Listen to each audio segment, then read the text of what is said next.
అటు కేంద్ర ప్రభుత్వం, ఇటు రాష్ట్ర ప్రభుత్వం ఏదైతే పని గంటలు పెంచుతూ అంటే 8 గంటల నుంచి 10 గంటలకు పెంచుతూ ఏదైతే నిర్ణయం తీసుకుందో, ఉత్తర్వులు జారీ చేస్తుందో అది కార్మికుల మీద తీవ్ర ప్రభావం చూపిస్తోంది. వారి ఆరోగ్యం, వారి కుటుంబంతో ఎలాంటి సమయం గడిపే అవకాశం లేకుండా ఈ పని గంటలు పెంచడాన్ని ఏదైతే పెట్టుబడిదారులు, వ్యాపారులకే అవకాశంగా ఉంటుంది.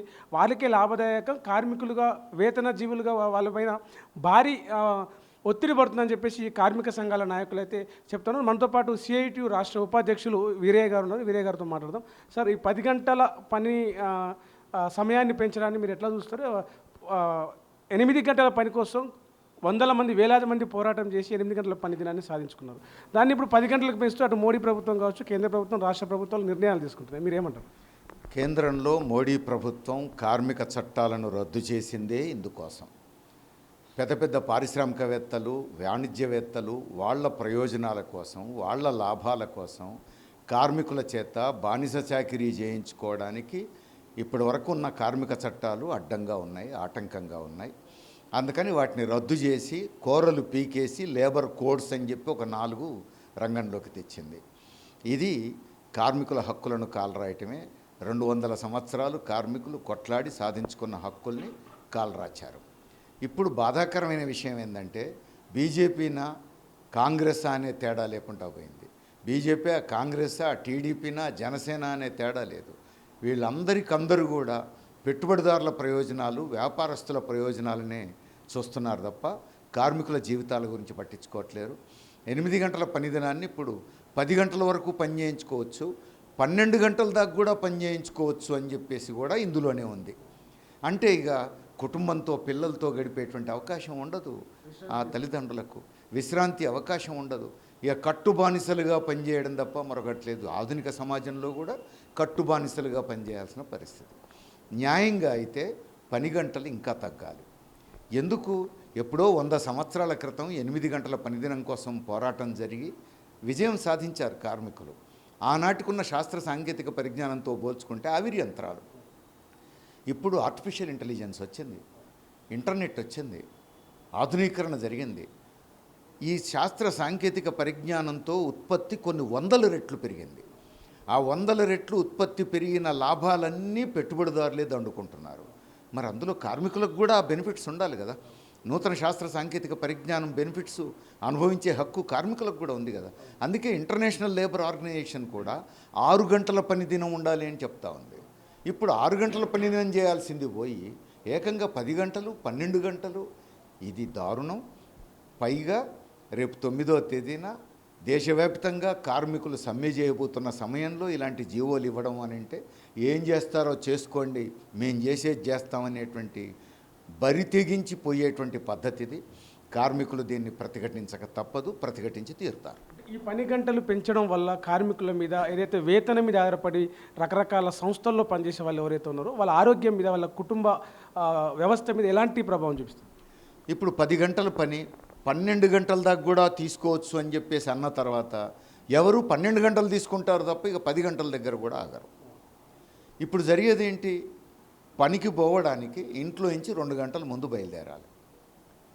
మళ్ళీ ఇంటికి 2 గంటలు ఆలస్యంగా ఇంటికి చేరుకుంటారు.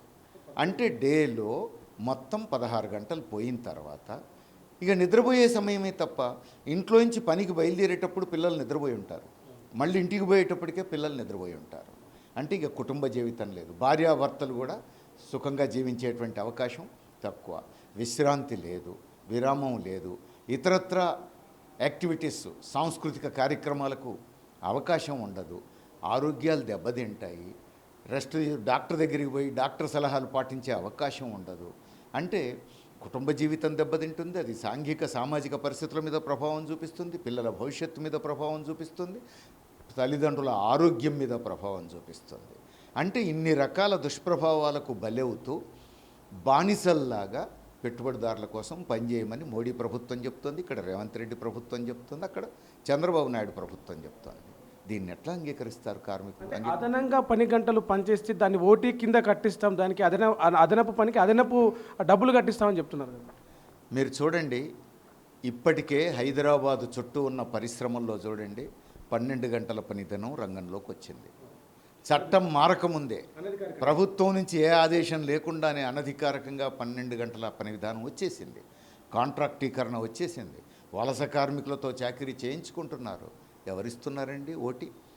మినిమం వేజే ఇవ్వట్లేరు, కనీస వేతనమే ఇవ్వట్లేరు. ఇంకా ఓవర్ టైం ఇస్తున్న వాళ్ళు ఎవరు? ఓవర్ టైం లేదు, మినిమం వేజ్ లేదు. ఇది కాగితాల మీద చెప్పడానికి తప్ప ఆచరణలో ఇవేవి అమలు జరగవు. ఇప్పటికే 12 గంటల పనిదినం వస్తుంటే చట్టం ఇట్లా ఉంది, నువ్వు ఎందుకు 12 గంటల పనిదినం పెట్టావని ఏ కార్మిక శాఖ అడగట్లేదు, ఏ ఫ్యాక్టరీ శాఖ అడగట్లేదు, ఏ ఇన్స్పెక్టరు అడగట్లేడు. ఇక జీవోనే 10 గంటలు 12 గంటలు పని చేయించుకోండి అని వచ్చిన తర్వాత ఇంకెవరు పట్టించుకుంటారు? ఉన్నతాధికారులు, పాలకులు, యాజమాన్యాలు కుమ్మక్కై చేస్తున్నటువంటి వ్యవహారం ఇది.